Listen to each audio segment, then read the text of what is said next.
UP इंतखाब से जुड़ी आज की सबसे बड़ी खबर अब आपको बता दें, बीजेपी में शामिल हो सकती हैं अपर्णा यादव। जराये के हवाले से ये बड़ा अपडेट दे दें आपको। मुलायम सिंह यादव की बहू हैं अपर्णा यादव और लखनऊ कैंट से बीजेपी उन्हें अपना उम्मीदवार बना सकती है।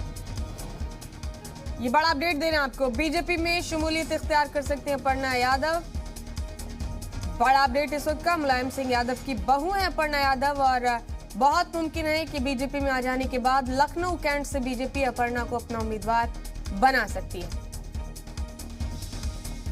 इस वक्त की बड़ी खबर, बीजेपी में शामिल हो सकती है अपर्णा यादव। मुलायम सिंह यादव की बहू हैं अपर्णा यादव और ये बड़ा अपडेट इस हवाले से आपको दे रहे हैं कि अपर्णा यादव को कैंट से टिकट दे सकती है बीजेपी। लखनऊ कैंट से अपना उम्मीदवार बना सकती है बीजेपी। बहुत मुमकिन है कि आज अपर्णा यादव बीजेपी में शमूलियत इख्तियार कर लें। ये बड़ी खबर, बड़ा अपडेट इस वक्त का उत्तर प्रदेश की सियासत के हवाले से। आपको बता दें कि यादव कुनबे की बहू है अपर्णा यादव और बहुत मुमकिन है कि आज बीजेपी में शामिल हो जाएं।